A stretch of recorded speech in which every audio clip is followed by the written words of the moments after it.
ദൈവതിരുനാമത്തിന് മഹത്വം ഉണ്ടാകട്ടെ. ദൈവത്തെ സ്നേഹിക്കണമെന്ന് എനിക്ക് ആഗ്രഹമുണ്ട്. പക്ഷേ അതിൻ്റെ പൂർണ്ണതയിൽ എനിക്ക് ദൈവത്തെ സ്നേഹിക്കാനായിട്ട് പറ്റുന്നില്ല. ഇല്ലെങ്കിൽ ആ ദൈവസ്നേഹം പലപ്പോഴും എനിക്ക് അനുഭവിക്കുവാനായിട്ട് കഴിയുന്നില്ല. എന്തൊക്കെയോ കാര്യങ്ങൾ എന്നെ അകറ്റിക്കളയുന്നുണ്ട്. അതിൻ്റെ ആ ഒരു പൂർണ്ണത അനുഭവിക്കണമെന്ന് ഞാൻ ആഗ്രഹിച്ചിട്ടും എനിക്ക് ആഗ്രഹിക്കാനായിട്ട് പറ്റുന്നില്ല. ഇങ്ങനെയുള്ള ഒരു അനുഭവത്തിലൂടെ നിങ്ങൾ ആരെങ്കിലും കടന്നു പോയിട്ടുണ്ടോ? ഞാൻ മുൻപ് കടന്നു പോയിട്ടുണ്ട്, പക്ഷെ ഇപ്പം അത്രയില്ല. അതിനുള്ളൊരു ഉത്തരം വേദപുസ്തകത്തിൽ നിന്ന് ദൈവത്തിൻ്റെ പരിശുദ്ധാത്മാവ് എൻ്റെ ഹൃദയത്തിൽ പ്രകാശനം തന്നതുകൊണ്ട് ദൈവത്തോട് കൂട്ടായ്മ ആഗ്രഹിക്കുന്ന ഏതൊരു വ്യക്തിക്കും പ്രയോജനകരമാകുന്ന നിലയിൽ ഒരു വേദഭാഗം ഞാൻ നിങ്ങളുടെ ശ്രദ്ധയിലേക്ക് കൊണ്ടുവരികയാണ്. ദൈവത്തിൻ്റെ ആത്മാവ് ആ വചനത്തിലൂടെ നമ്മളോട് സംസാരിക്കുകയും നമ്മളെ ബലപ്പെടുത്തുകയും ചെയ്യട്ടെ. ആ വാക്യം ഇതാണ്. റോമാലേഖനം 5-ാം അധ്യായം 5-ാമത്തെ വാക്യം. ദൈവത്തിൻ്റെ സ്നേഹം നമുക്ക് നൽകപ്പെട്ട പരിശുദ്ധാത്മാവിനാൽ നമ്മളുടെ ഹൃദയങ്ങളിൽ പകർന്നിരിക്കുന്നു. ദൈവത്തിൻ്റെ സ്നേഹം നൽകപ്പെട്ട പരിശുദ്ധാത്മാവിനാൽ ഹൃദയത്തിൽ പകർന്നിരിക്കുന്നു. അപ്പോൾ ദൈവസ്നേഹത്തെ ഒരു വ്യക്തിയുടെ ഹൃദയത്തിലേക്ക് പകരുന്നതിൽ പരിശുദ്ധാത്മാവിൻ്റെ പങ്ക് വളരെ വലുതാണെന്ന് വേദപുസ്തകം നമ്മെ പഠിപ്പിക്കുകയാണ്. ഈ വചനത്തിലൂടെയാണ് ദൈവത്തിൻ്റെ ആത്മാവിന് ഒരു ചെറിയ ചിന്ത നമ്മുടെ ഉള്ളിലേക്ക് നൽകുവാനായിട്ട് ആഗ്രഹിക്കുന്നത്. ഞാൻ പറഞ്ഞു, ആ ഒരു ദൈവസ്നേഹത്തെ ചിലർക്ക് ചില സമയങ്ങളിൽ അനുഭവിക്കുവാൻ കഴിയാതെ പോകുന്നു. ദൈവത്തെ സ്നേഹിക്കണമെന്ന് അവർക്ക് ആഗ്രഹമുണ്ട്, പക്ഷെ സ്നേഹിക്കാനായിട്ട് പറ്റുന്നില്ല. അല്ലെ, ആ ദൈവസ്നേഹം അതിൻ്റെ പൂർണ്ണതയിൽ ഹൃദയത്തിൽ വെളിപ്പെടുന്നില്ല. അതിൻ്റെ കാരണം എന്താണ്? ഇവിടെ എഴുതിയിരിക്കുന്നത് ദൈവത്തിൻ്റെ സ്നേഹം പരിശുദ്ധാത്മാവ് നമ്മുടെ ഉള്ളിൽ പകരുന്നു. പരിശുദ്ധാത്മാവ് തരുന്നുവെന്നോ പരിശുദ്ധാത്മാവ് നിറച്ചോ അല്ലെങ്കിൽ തന്നിരിക്കുന്നു ഒന്നുമല്ല. പരിശുദ്ധാത്മാവ് നമ്മുടെ ഹൃദയങ്ങളിൽ പകർന്നിരിക്കുന്നു. ഈ പകർച്ച എന്ന് പറഞ്ഞാൽ ഇംഗ്ലീഷ് ബൈബിളിൽ ഉപയോഗിച്ചിരിക്കുന്ന പദമെന്ന് പറയുന്നത് പോഡ് ഔട്ട് എന്നാണ്. പകർച്ച. എന്താണ് പകർച്ച? നൽകുന്നു, തരുന്നു എന്നുള്ളതിൽ നിന്ന് വ്യത്യസ്തമാണ് പകരുന്നു എന്നൊരു വാക്ക്. ഈ നൽകുന്നു എന്ന് പറഞ്ഞാൽ നമ്മൾ കൊടുക്കുന്നു, തരുന്നു എന്ന് പറഞ്ഞാൽ നമ്മുടെ കയ്യിലേക്ക് ഒരാൾ ഒരു സാധനം തരുന്നു. പക്ഷെ പകരുന്നു എന്ന് പറയുമ്പോൾ അതിൻ്റെ അകത്തൊരു വ്യത്യാസമുണ്ട്. ജലം പകരുന്നു, എണ്ണ പകരുന്നു, ഒരു പാത്രത്തിലേക്ക് ഓയിൽ പകരുന്നു. പകരുന്നു എന്ന് പറഞ്ഞാൽ എന്താണ്? ലളിതമായിട്ട് പറഞ്ഞാൽ പകരുന്നു എന്ന് പറഞ്ഞാൽ നമ്മൾ ഒരു ഗ്ലാസ്സിലേക്ക് കുറച്ച് വെള്ളം പകരുമ്പോൾ ആ ഗ്ലാസിൻ്റെ ഉള്ളിലുള്ള ഓരോ ഭാഗത്തും ഇത് നിറഞ്ഞു വരത്തക്കവണ്ണം ഒരു സ്പേസ് ഇല്ലാതെയാണ് നിറഞ്ഞു വരുന്നത്. അപ്പൊ നമ്മുടെ ഹൃദയത്തിൽ പരിശുദ്ധാത്മാവ് ദൈവസ്നേഹം പകരുന്നു എന്ന് പറയുമ്പോൾ നമ്മുടെ ഹൃദയത്തിൻ്റെ അടിത്തട്ടു മുതൽ സമസ്ത മേഖലകളിലും നിറഞ്ഞു വരത്തക്ക നിലയിൽ ദൈവസ്നേഹത്തെ പരിശുദ്ധാത്മാവ് പകരുന്നു. ആ പകർച്ച ഒന്ന് നമ്മൾ മനസ്സിലാക്കുക, ഈ പകർച്ച തരുന്നത് പരിശുദ്ധാത്മാവാണ്. ഹന്ന പറഞ്ഞത്, ഞാൻ എൻ്റെ ഹൃദയം ദൈവസന്നിധിയിൽ പകരുന്നു. പ്രാർത്ഥനയുടെ ഒരു ഡെഫിനിഷൻ. പെന്തക്കോസ്ത് നാൾ വന്നപ്പോൾ കൂടിയിരുന്നവരുടെ മേൽ പരിശുദ്ധാത്മാവ് വന്നപ്പോൾ പത്രോസ് വിളിച്ചു പറഞ്ഞത്, അന്ത്യകാലത്ത് സകല ജഡത്തിന്മേലും ഞാൻ എൻ്റെ ആത്മാവിനെ പകരും. അവർ കൂടിയിരുന്ന വീട് മുഴുവനും നിറച്ചു. കൊടുക്കുകയല്ല, പകരുകയാണ് ചെയ്യുന്നത്. ഇതിൻ്റെ അർത്ഥമാണ് നമ്മൾ മനസ്സിലാക്കേണ്ടത്. അപ്പോൾ ദൈവസ്നേഹം, നമ്മൾ ദൈവത്തെ സ്നേഹിക്കാൻ സ്വയമായിട്ടൊക്കെ നമ്മൾ കർത്താവെ ഞാൻ അങ്ങേ സ്നേഹിക്കുന്നു, സ്നേഹിക്കാൻ പരിശ്രമങ്ങളൊക്കെ നമ്മുടെ ഭാഗത്തു നിന്ന് നടത്തുമ്പോഴും അതൊക്കെ അപൂർണമാണ്. റിയലായ ദൈവസ്നേഹം ഒരു വ്യക്തിയിലേക്ക് വരണമെങ്കിൽ പരിശുദ്ധാത്മാവ് ദൈവസ്നേഹം അവൻ്റെ ഉള്ളിൽ പകരണം. ഞാൻ ഈ പറഞ്ഞതിലേക്ക് എത്തുന്നുണ്ടോ എന്ന് എനിക്ക് മനസ്സിലാകുന്നില്ല. പക്ഷെ ചെറിയ സമയത്തിനുള്ളിൽ ഞാൻ ഈ ഒരു മെസ്സേജ് നിങ്ങളിലേക്ക് കമ്മ്യൂണിക്കേറ്റ് ചെയ്യുവാൻ ഞാൻ ദൈവകൃപയിൽ ശരണപ്പെടുകയാണ്. ദൈവസ്നേഹം നമ്മുടെ ഉള്ളിൽ പരിശുദ്ധാത്മാവ് പകരുകയാണ്. പകരുന്നത് പരിശുദ്ധാത്മാവാണ്. കഴിഞ്ഞ ദിവസങ്ങളിൽ നമ്മൾ പറഞ്ഞല്ലോ, ഒരു വ്യക്തിയുടെ രക്ഷയുമായി ബന്ധപ്പെട്ട് ആ വ്യക്തിയുടെ വീണ്ടും ജനനം ജീവിതത്തിൽ നടത്തുന്നത്, ഒരു വ്യക്തിയുടെ പുനരുദ്ധാനത്തിൽ അടക്കം ദൈവത്തിൻ്റെ പരിശുദ്ധാത്മാവിൻ്റെ റോളിനെ കുറിച്ച് കഴിഞ്ഞ സന്ദേശങ്ങളിൽ നമ്മൾ പറഞ്ഞിരുന്നത് കൊണ്ട് അതിലേക്ക് പോകുന്നില്ല. നമ്മൾ മനസ്സിലാക്കുക, നമ്മുടെ ഉള്ളിൽ ദൈവസ്നേഹത്താൽ നിറയപ്പെടണമെങ്കിൽ പരിശുദ്ധാത്മാവ് ദൈവസ്നേഹം പകരണം. അങ്ങനെയെങ്കിൽ നമ്മൾ ആരായിരുന്നു? എന്താണ് ഈ വായിക്കുന്ന വേദഭാഗത്തിന്റെ പശ്ചാത്തലം പെട്ടെന്നൊന്ന് പറഞ്ഞു വിടുവാനായിട്ട് ആഗ്രഹിക്കുകയാണ്. റോമാലേഖനം എന്ന് പറയുന്ന ഈ ലേഖനം അപ്പോസ്തലനായ പൗലോസ് റോമിലുള്ള വിശ്വാസികൾക്ക് എഴുതുമ്പോൾ ഏറ്റവും പ്രധാനമായിട്ടുള്ള ഇതിന്റെ കേന്ദ്ര വിഷയം എന്ന് പറയുന്നത് വിശ്വാസത്താലുള്ള നീതീകരണമാണ്. ജസ്റ്റിഫിക്കേഷൻ ത്രൂ ഫെയ്ത്ത്, വിശ്വാസത്താലുള്ള നീതീകരണം. എന്താണ് നീതീകരണം? നീതീകരണം എന്നതൊരു കോടതി ഭാഷയാണ്. കുറ്റക്കാരനാണെന്ന്, കുറ്റവാളിയാണെന്ന് തെളിവുകൾ സഹിതം അത് വിസ്തരിക്കപ്പെട്ട് ശിക്ഷ വിധിച്ച് ഒരു കോടതി മുറിയിൽ നിൽക്കുന്ന ഒരു കുറ്റവാളിയെ ഇവൻ കുറ്റക്കാരനല്ല, ഇവന്റെ കുറ്റം മറ്റൊരാൾ ഏറ്റെടുത്തുകൊള്ളും എന്ന് പറഞ്ഞുകൊണ്ട് കുറ്റവിമുക്തനായി ശിക്ഷകളെല്ലാം മാറ്റി അവനെ റിലീസ് ചെയ്യുന്നതാണ് നീതീകരണം. ഇതൊരു കോടതി ഭാഷയാണ്. ദൈവിക കോടതിയിൽ അത് വിസ്തരിക്കപ്പെട്ട് ശിക്ഷയ്ക്ക് അർഹനാണെന്ന് തെളിയിക്കപ്പെട്ട് ദൈവമുമ്പാകെ വിസ്തരിക്കപ്പെട്ട് നിൽക്കുന്ന, വിധിക്കപ്പെട്ട് നിൽക്കുന്ന മനുഷ്യനെ ഇവൻ ഇനിയും കുറ്റക്കാരനല്ല, ഇവന്റെ പാപം ഞാൻ ഏറ്റെടുത്തു കൊള്ളാമെന്ന് പറഞ്ഞ് തൻ്റെ രക്തം കാൽവറിയിൽ നൽകി നമുക്ക് പകരക്കാരനായി ആ ശിക്ഷാവിധിയെല്ലാം തൻ്റെ ചുമലിൽ വഹിച്ചുകൊണ്ട് ദൈവിക ന്യായവിധി ഏറ്റുവാങ്ങി നമ്മളെയെല്ലാം, വിശ്വസിക്കുന്നവരെയെല്ലാം സ്വതന്ത്രരായി ദൈവമക്കൾ എന്ന് പറയുന്ന ഒരു പദവി തന്ന് യേശുക്രിസ്തു വിട്ടയച്ചപ്പോൾ നാം നീതീകരിക്കപ്പെട്ടു.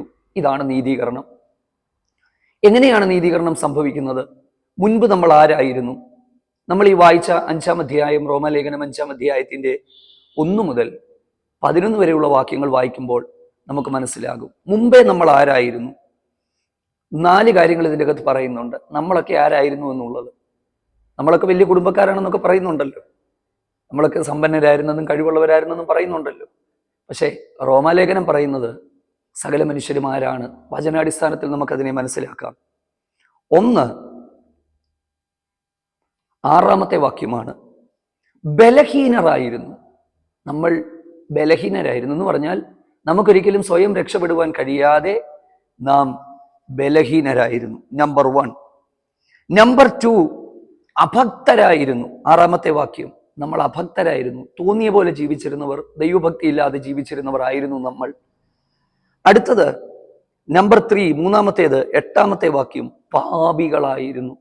ഈ പാപം എന്താണെന്നും പാപ സ്വഭാവം എന്താണെന്നും പാപത്തിനെങ്ങനെ ശിക്ഷ വിധിച്ചു എന്നുള്ള കാര്യങ്ങളൊക്കെ അടുത്ത ദിവസങ്ങളിൽ സന്ദേശങ്ങളായിട്ട് വരുന്നുണ്ട്. പ്രാർത്ഥിച്ചതൊക്കെ ഒരുക്കിക്കൊണ്ടിരിക്കുകയാണ്. അപ്പോൾ 3, നമ്മൾ പാപികൾ ആയിരുന്നു.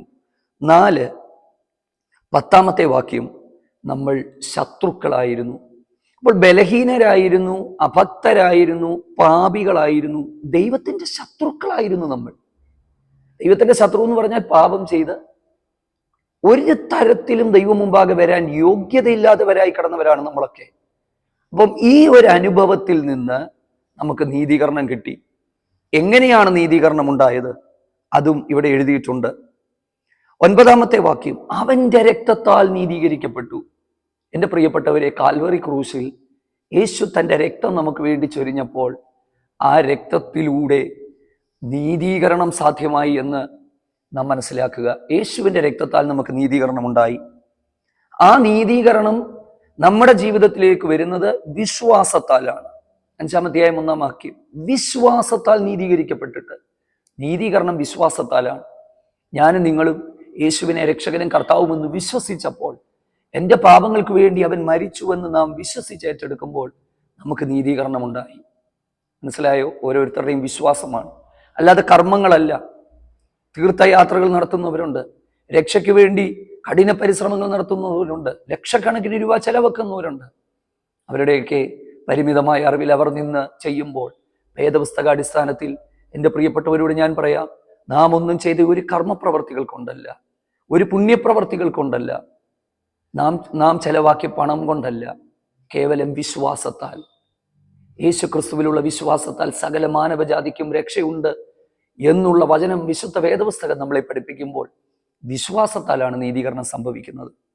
അത് ഞാൻ കഴിഞ്ഞ ഒരു മെസ്സേജിൽ അത് പറഞ്ഞിട്ടുണ്ട്. ഓക്കെ, അപ്പോൾ വിശ്വാസത്താൽ നീതീകരണം സംഭവിച്ചു. ഈ വിശ്വാസത്താൽ നീതീകരണം സംഭവിച്ച നമുക്ക് ലഭ്യമാകുന്ന ഗുണങ്ങൾ എന്തൊക്കെയാണ്? 1-ാമത്തെ വാക്യത്തിൽ എഴുതിയിരിക്കുന്നു, ദൈവത്തോട് സമാധാനമുണ്ട്. ഇന്ന് നമുക്ക് ദൈവത്തെ അപ്പ എന്നോ പിതാവെ എന്നോ വിളിക്കാൻ പറ്റും. ദൈവത്തിന് ശത്രുക്കളല്ല നമ്മൾ. ദൈവം നമുക്ക് സമാധാനം നൽകി തന്നു. Praise the Lord. നമ്മൾ ദൈവത്തിൻ്റെ സ്നേഹിതന്മാരാണ്. അത് മനസ്സിലാക്കുക. അപ്പോൾ ഒന്ന്, ദൈവത്തോട് നമുക്ക് സമാധാനമുണ്ട്. ശത്രുക്കളായിരുന്ന നമ്മളെ തൻ്റെ രക്തത്താൽ വിശ്വാസം എന്ന നീതീകരണത്തിലൂടെ ദൈവിക സമാധാനം നമുക്ക് നൽകി തന്നു. നമ്പർ 1. നമ്പർ 2, നാം ഈ നിൽക്കുന്ന കൃപയിലേക്ക് പ്രവേശനം ലഭിച്ചു. അപ്പം ദൈവത്തോട് സമാധാനമുണ്ട്. 2, ദൈവകൃപ നമ്മുടെ മേൽ പകർന്നിരിക്കുകയാണ്. ദൈവകൃപ നമ്മളത് വിശ്വസിച്ച് ഏറ്റെടുക്കുക മാത്രം ചെയ്താൽ മതി.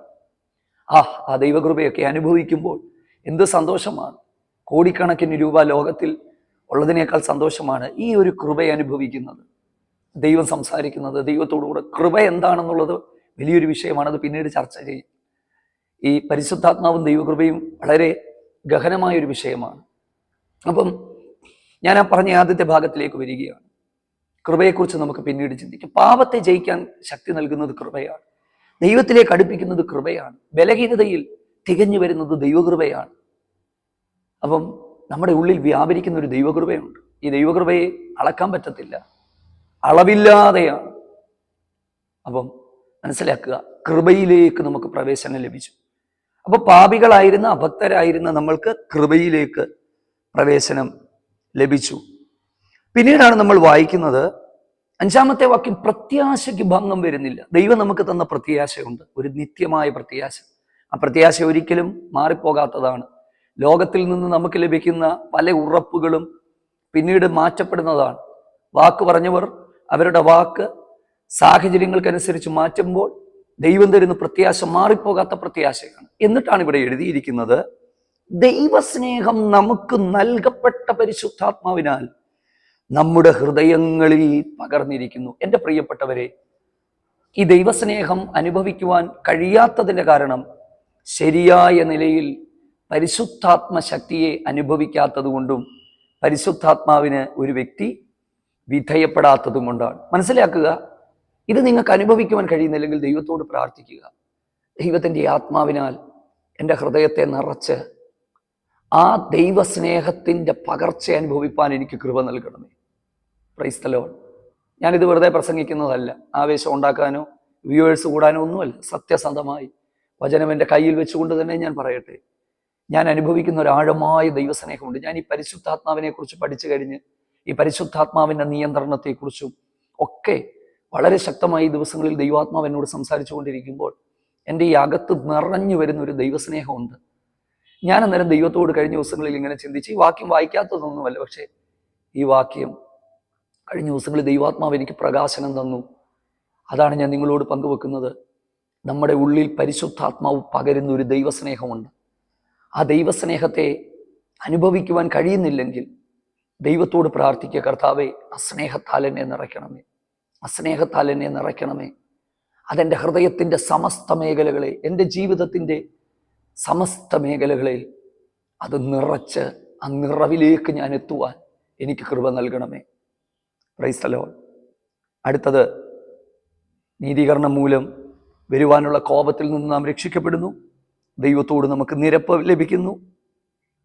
ദൈവത്തിന് സ്തോത്രം. പ്രത്യാശയ്ക്ക് ഭംഗം വരാതെ ഇരിക്കുന്നു. എൻ്റെ വാക്കുകളെ ഉപസംഹരിക്കുകയാണ്. ദൈവത്തിൻ്റെ സ്നേഹം നമുക്ക് നൽകപ്പെട്ട പരിശുദ്ധാത്മാവിനാൽ ഹൃദയത്തിൽ പകർന്നിരിക്കുന്നു. പരിശുദ്ധാത്മാവിനെ ദൈവം തന്നത് ആ സ്നേഹത്തിൻ്റെ അകത്ത് വളരാനാണ്. അതനുഭവിക്കാൻ കഴിയാത്തവരായിട്ട് ആരെങ്കിലും ഉണ്ടെങ്കിൽ നിങ്ങളുടെ ഹൃദയത്തിൻ്റെ ഉള്ളിൽ എവിടെയോ ദൈവത്തിൻ്റെ ആത്മാവ് നിറയാനായി ചില സ്ഥലങ്ങൾ കിടക്കുന്നു. പാപം ചെയ്തിട്ടുണ്ടെങ്കിൽ ഏറ്റുപറയുക, വിട്ടുകൊടുക്കുക, വചനം ധ്യാനിക്കുക, പരിശുദ്ധാത്മാവിന് വിധേയപ്പെടുക, ഒരു വാക്ക് പ്രാർത്ഥിക്കുക. ഞങ്ങളുടെ പ്രിയ പിതാവേ, ഈ കേൾക്കപ്പെട്ട സന്ദേശം അനേകരുടെ ജീവിതത്തിനകത്ത് രൂപാന്തരത്തിന് കാരണമായി തീരണം. ദൈവസ്നേഹത്താൽ ദൈവം പ്രിയപ്പെട്ടവരെ നിറയ്ക്കണം. ആ പരിശുദ്ധാത്മാവ് അവരുടെ ഉള്ളത്തിലേക്ക് ഇറങ്ങിച്ചെന്ന് തികഞ്ഞ ദൈവസ്നേഹത്താൽ അവരെ നിറയ്ക്കണം. ഞങ്ങൾ അങ്ങയെ സ്നേഹിക്കുന്നതിനുപരിയായി അങ്ങയുടെ സ്നേഹം ഞങ്ങളുടെ ഉള്ളിൽ എക്സ്പീരിയൻസ് ചെയ്യുവാൻ ഞങ്ങൾക്ക് കൃപ നൽകണം. യേശുവിൻ നാമത്തിൽ തന്നെ ആമേൻ.